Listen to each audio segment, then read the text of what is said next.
Welcome to part 3 of my Luke Skywalker Character Analysis. If you haven't seen part 1 or 2 yet, then I highly encourage you to do so. I'll throw up the title card and place a link in the description to it.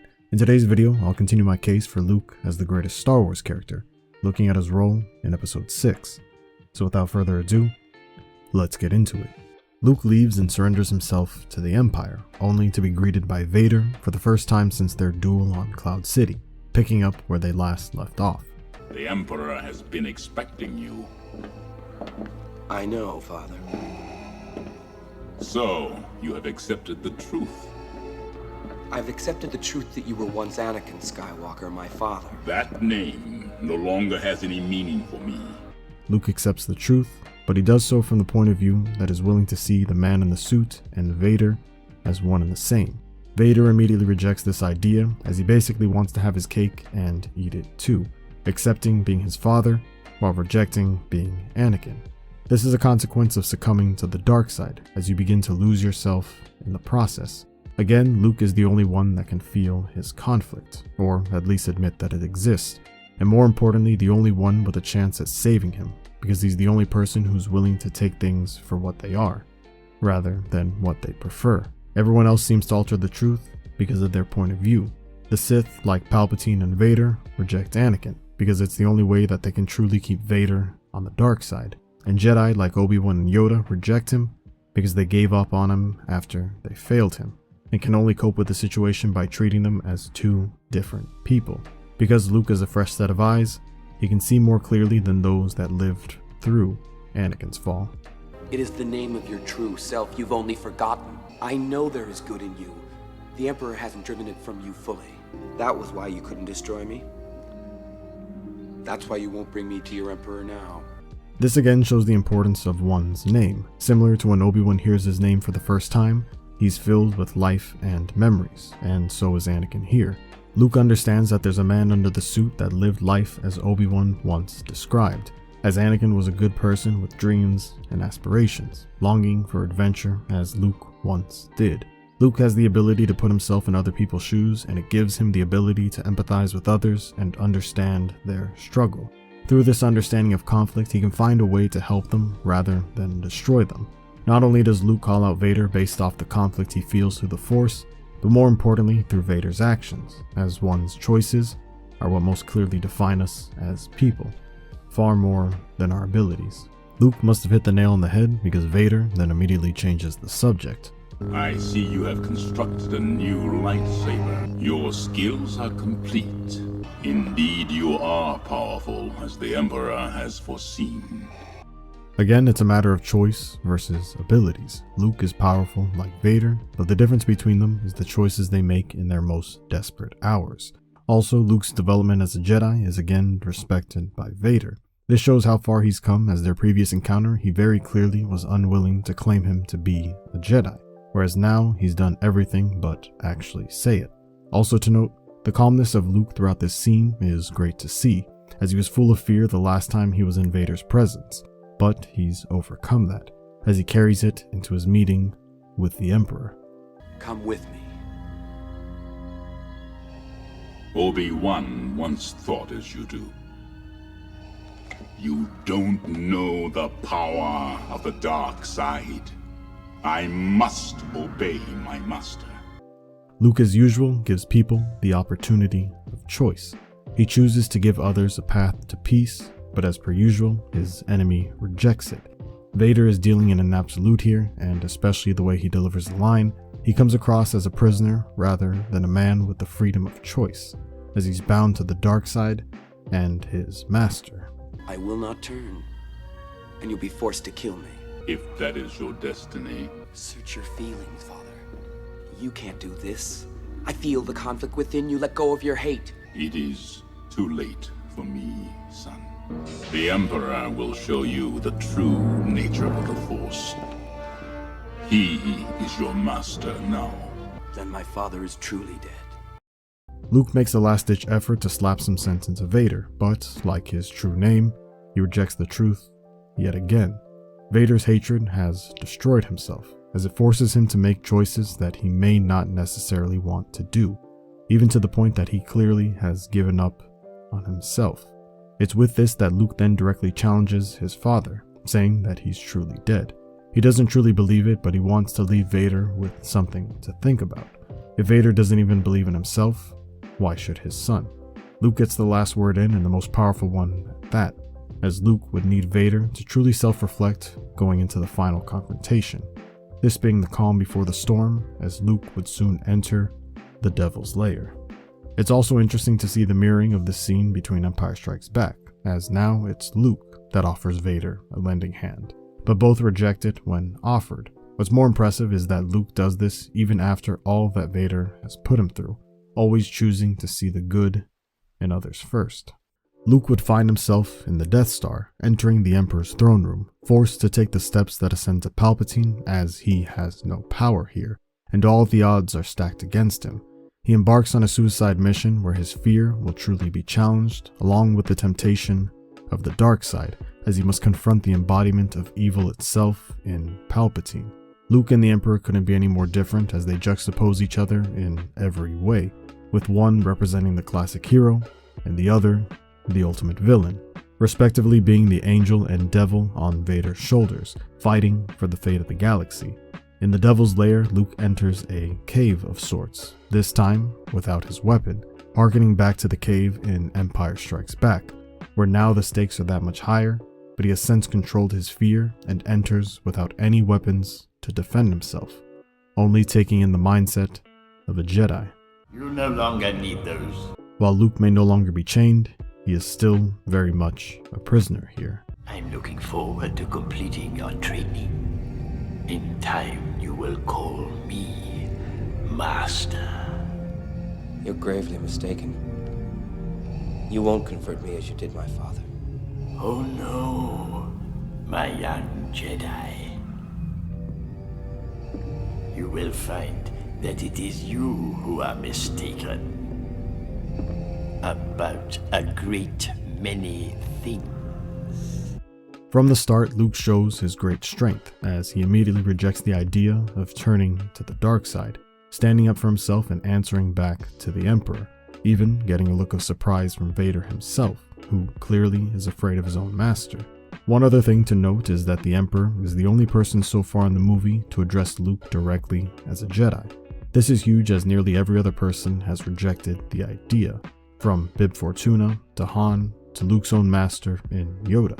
Palpatine is the only one that has given him that title, which shows how much he respects him as an adversary. His lightsaber. Ah yes, a Jedi's weapon. Much like your father's.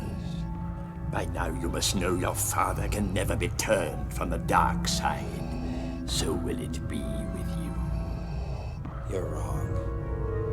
Soon I'll be dead, and you with me. The lightsaber is a symbol of being a Jedi, and again, Palpatine gives Luke credit for it. It's also used as a way to show the similarity between the father and son, as if to imply that Luke could very easily be along the same path. Luke of course shows no sign of it here, as he doubles down on the rebels' plan and has no intention of escaping the Death Star. His goal is very clear: to save his father from his master, and more importantly, himself. Perhaps you referred to the imminent attack on your rebel fleet. Yes, I assure you, we are quite safe from your friends here. This takes Luke by surprise and instills the first bit of doubt in his mind of their plan. Your overconfidence is your weakness. Your faith in your friends is yours. This epitomizes the characters perfectly, where Palpatine believes in himself, Luke believes in others. The idea of being selfish versus selfless, or having pride versus humility. This is also a reminder that Luke's success has always come from his friends, and he would need it now more than ever in this mission, as everything rests on their success. From Han, Leia, Lando, and most importantly, Anakin. It is pointless to resist, my son. Vader is the result of having a defeated mentality, whereas Luke is still hopeful and remains optimistic, and Vader has forgotten to do the same, as he once was as idealistic as his son. I'm afraid the deflector shield will be quite operational when your friends arrive. Luke is again taken aback, and this only further plants the seeds of doubt in his mind. This is important as we know that Luke would do anything for his friends as they would for him. The Emperor is beginning his test of temptation on Luke. While he's starting out strong, Luke can't help but feel the anger, aggression, and fear creep in, as the Emperor threatens the people he cares about most, inching him closer to the dark side. Or, simply put, it's a trap! Okay, I get it. Fine, we're gonna use this joke again. Just tell me, is this gonna come up in the Vader analysis too? Well, if it works. Alright, not only is this whole scenario a trap for the rebels, but more importantly, Luke, as his emotions are high right now, and his initial response would be to make Palpatine pay for what he's done. But Luke must realize that hate is not solved with more of the same. You want this, don't you? The hate is swelling in you now. Take your Jedi weapon. Use it. I am unarmed. Strike me down with it. Give in to your anger. With each passing moment, you make yourself more my servant. No. It is unavoidable. It is your destiny. Luke himself is beginning to feel helpless and frustrated with the whole situation. Palpatine has created a scenario that strikes fear to its core, so he must fight this temptation of the dark side, as it would be quick to join him in a fight. This is the very thing that happened to his father, and now Luke is trialed with the same challenge, wondering if history will repeat itself. You, like your father, are now mine. Palpatine believes that he has complete ownership over Luke, that he's put him in a situation that he will inevitably become a slave to the Emperor, to the dark side, and to his own emotions. Your friends have failed. Now witness the firepower of this fully armed and operational battle station. As Palpatine reveals the ace up his sleeve, Luke feels further pressure to do something impulsive. This is the very thing Obi-Wan and Yoda warned him about, as his feelings do him credit, but are being made to serve the Emperor. Your fleet is lost, and your friends on the Endor moon will not survive. There is no escape. My young apprentice, the Alliance will die, as will your friends. Good. I can feel your anger. I am defenseless. Take your weapon. Strike me down with all of your hatred, and your journey towards the dark side will be complete. Palpatine exposes Luke's fears, leading to his anger, hatred, and suffering. What's worse is that even with the Emperor telling Luke that striking him will lead to the dark side, Luke does so anyways because his mind is unclear, as he failed to maintain a state of calm and peace, where he'd be capable of telling the difference between good and evil. And in taking the bait, the father and son proceed to fight for the fate of the galaxy, balance of the Force, and the destiny of Anakin Skywalker. Good. Use your aggressive feelings, boy. Let the hate flow through you. In the same way that Luke is the angel on Vader's shoulder, he's essentially his conscience as well. So Palpatine understands that in order to seal Vader's fate even further, he must corrupt Luke, and there would be no one left for Vader to turn to go back to the light. This also causes Luke to be on the defensive the majority of the fight, as his goal is to awaken Anakin Skywalker, not kill him. I will not fight you, Father.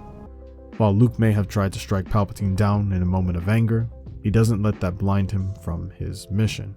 Obi-Wan has taught you well. He has learned a lot from his master, as he's every bit as much of a great Jedi as he was, choosing to do what he feels is right and prioritizing using the Force for knowledge and defense. You are unwise to lower your defenses. Where Vader sees this as a weakness, this is Luke's strength, as he does everything in his power to show Vader that his intention truly isn't to hurt him. Luke is doing his best to be vulnerable and come from a place of compassion, where having his weapon drawn at all times is simply instigating violence. Your thoughts betray you, Father. I feel the good in you, the conflict. There is no conflict. You couldn't bring yourself to kill me before, and I don't believe you'll destroy me now. You underestimate the power of the dark side. If you will not fight, then you will meet your destiny. Luke continues to chip away at Vader's metaphorical armor and the wall that he's built for himself, coming closer to revealing Anakin. The internal conflict is what Luke will use as his weapon for good. Luke's compassion, similar to his mother, is the thing that allows him to see the good in a man deemed to be unhuman, or more machine, as he's willing to die on the same hill that his mother once was, all in an attempt to bring Anakin back to the light. You cannot hide forever, Luke. I will not fight you. Luke chooses to delay the inevitable, as Vader and he are the unstoppable force and the immovable object. They're on a collision course to having Luke come face to face with the dark side, as it would be his final test to truly becoming a Jedi. Give yourself to the dark side. It is the only way you can save your friends. Once again, the dark side is painted as a means to do something good, something Vader only believes because Palpatine has drilled it into his mind. Luke, of course, believes otherwise, doing his best not to take the quicker and more seductive route, understanding that it's not stronger and will only come at the cost of inner turmoil.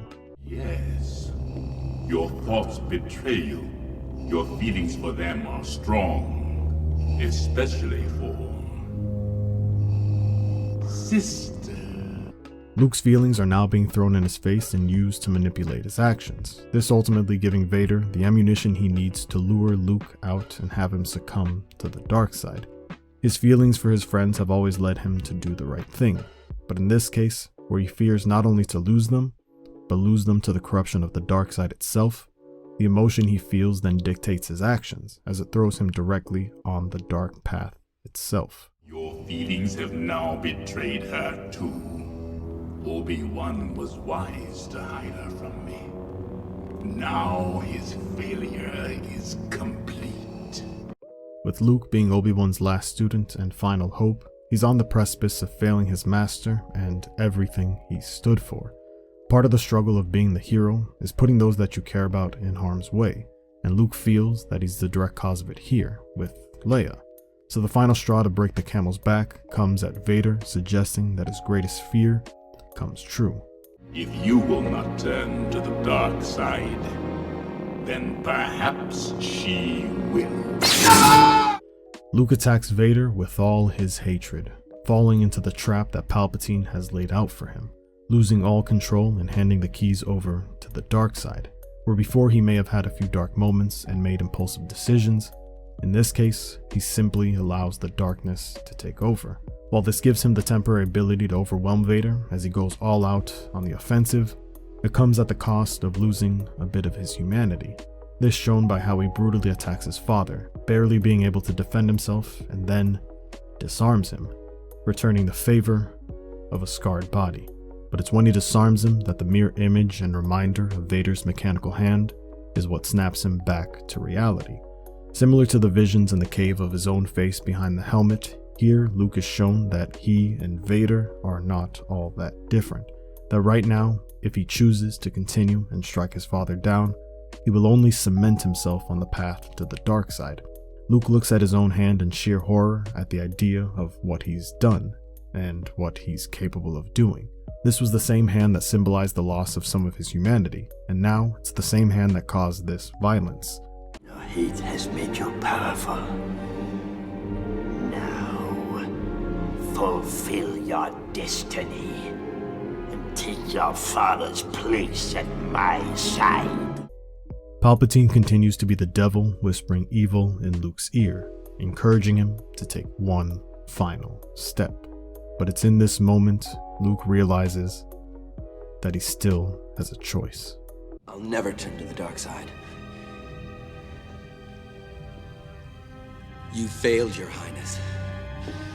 I am a Jedi, like my father before me. So be it, Jedi. Luke chooses peace. He chooses to stand by his ideals and not be corrupted by the dark side. He chooses to make the tough choice rather than the easy one. And most importantly, he chooses to hope and believe in others. Similar to the cave, he realizes that again using his weapon is taking the aggressive approach. So he casts his weapon aside and chooses to stop the fighting once and for all. He defies the idea that once down the dark path forever will it dominate your destiny, as he realizes the same way he believes that his father can be saved after all these years, so can he. He doesn't have to do what the Emperor wants, and he can choose to be better. It's not about being perfect, rather doing the best with the time that's given to us. It takes an immense amount of strength to do what Luke has done, as he's putting his money where his mouth is and prioritizing his ideals, putting his foot down in the river of truth and saying, no, you move. That's why in this moment, Luke becomes a Jedi. He's passed his final test. He confronted not only his father, but the devil himself and became a stronger person from it. He didn't allow fear to dictate his actions, and he chose to do what is right. This scene also mirrors that in A New Hope when he says that he wants to be a Jedi like his father, and that's what makes this so poetic, as he says the very same thing at the beginning of his journey at the end. Luke is still proud to be like his father despite his failures. He still sees the good in him and believes that there's a chance to bring him back just like his mother once did, as he's willing to die on that hill just as she did. In this moment, Luke has mastered compassion, the very thing that's essential to a Jedi's life, what truly makes him a luminous being. Luke chooses to love rather than hate, and that's what separates him from others, being greater than an ordinary hero, rather a Jedi Knight. So it's only appropriate that with all the disdain he can muster, the Emperor agrees, and again gives him the props of achieving the rank of Jedi, as Luke's words ring true beyond belief, as the Emperor has failed, and there's nothing he can do about it. With all the power that the universe has to offer the Emperor, he's truly powerless to Luke, as the Force flows through him and he remains a beacon of hope for the galaxy, unbroken by the Emperor's attempts to corrupt him. If you will not be turned, you will be destroyed. The Emperor has failed at breaking Luke's spirit, so now, out of anger, he will break his body. Young fool. Only now, at the end, do you understand? Your feeble skills are no match for the power of the dark side. You have paid the price for your lack of vision. Even though Luke has achieved the goal of becoming a Jedi by facing his fears and conquering them, Palpatine believes it is pointless, as he has the upper hand. But ironically, in the end, Palpatine fails to understand the consequences of his actions, as he harms Vader's son, the one thing that could be seen as a symbol of hope for Anakin, the very person who shares not only blood with Padme, but the same kind of compassion she possessed. This is why Vader wants to make things work with Luke, because he reminds him of the last person he ever loved, and he won't let that opportunity to start over escape him. Now, young Skywalker, you will die. Now that he's done playing with his food, the Emperor goes for the kill, and the joy on his face is as evil as it gets, as the thought of killing another Jedi is the perfect end to the day, attempting to extinguish the last beacon of hope for the rebellion.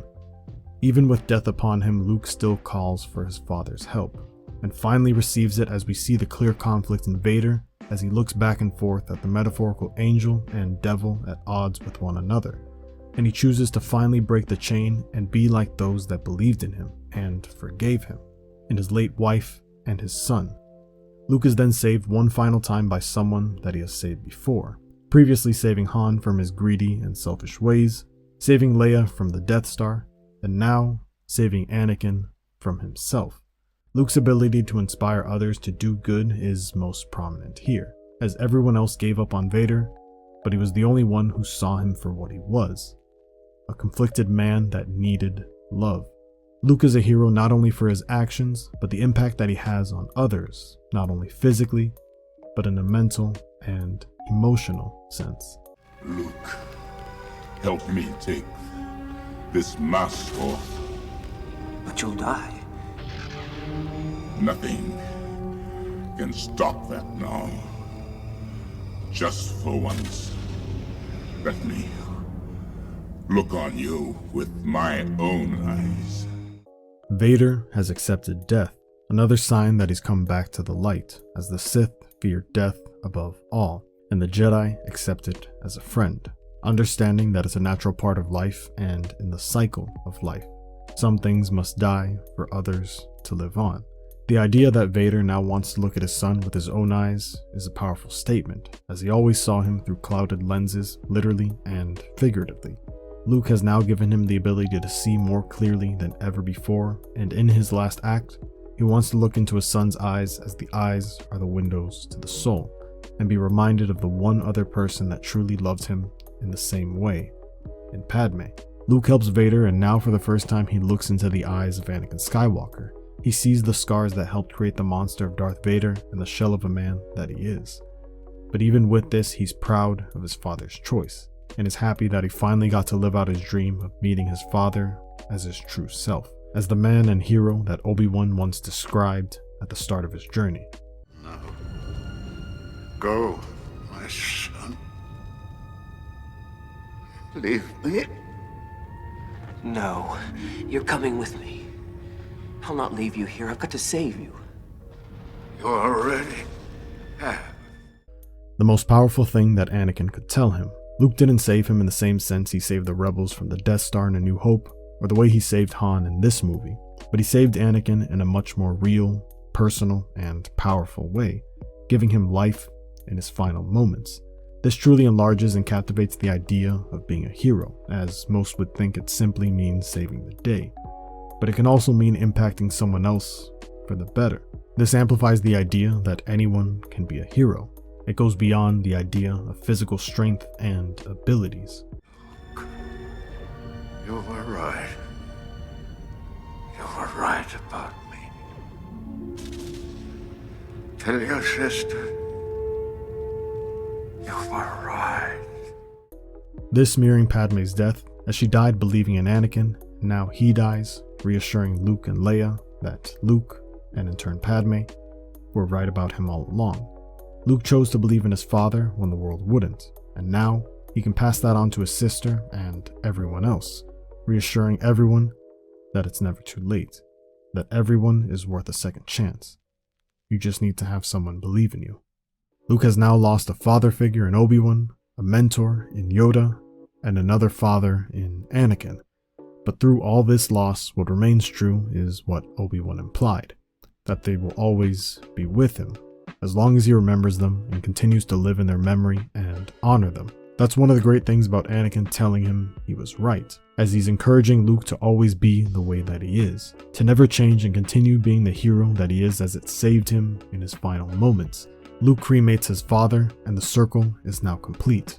Similar to the start of the saga when it happens to the metaphorical father for Anakin, the same occurs for Luke.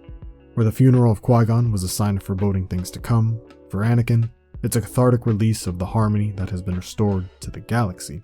Luke sets Anakin's spirit free, and he does so here symbolically, destroying the suit that was considered his tomb.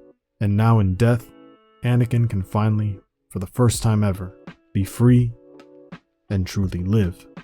The galaxy begins to celebrate as peace has finally been achieved, all because the simple farmer followed his heart and had the determination, bravery, and courage to do what he believed was right. Everyone is cheering, clapping, and dancing as the happy ending to the fairy tale came true. Luke sees his father and masters reunited and at peace one final time, proving them all wrong for the better, as they can now enjoy each other's company for eternity and live in harmony. In the end, Luke is able to succeed against Vader and the Emperor, and it's fitting that he was able to, as he's a sculpture of Yoda and Obi-Wan's vision of the ideal Jedi. They gave him the tools, but only he could do something with it, succeeding not because of his strength in the Force, but because of his heart, his compassion, and his belief in others. In the closing scenes of the movie, Obi-Wan, Yoda, and Anakin all look at Luke with pride, as he went on to become the Jedi they wished they could be.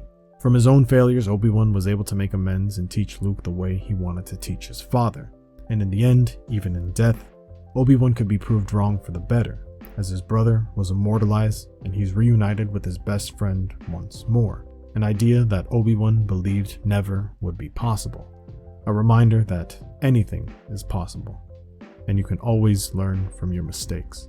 Luke is the classic hero if there ever was one, truly setting the standard. The quintessential protagonist that starts from nothing and achieves more than he could have ever dreamed of. One that is defined by his actions above all else and stays true to fighting for the greater good despite their hardships, self-doubt, or insecurities. He truly is the hero of 1,000 faces, a legend worth writing about, as anyone can see a bit of themselves in him and be inspired to do the same. He's one of the most human and relatable characters in the series. He's a true symbol of hope and optimism, a great leader and an even better friend, one that will be there for you in a pinch, but more importantly, save you from yourself and inspire you to be a better person. He has the power to move mountains but understands the responsibility behind it and shows compassion above all else. He can be considered the most good or virtuous character in Star Wars, as he stays true to his ideals and philosophy despite the conflict. He was what others strive to be and could even be considered the epitome of a Jedi and a hero. It's because of this and so much more that Luke Skywalker has forever earned a special place in the hearts of audiences as the classic hero and the greatest Star Wars character of all time.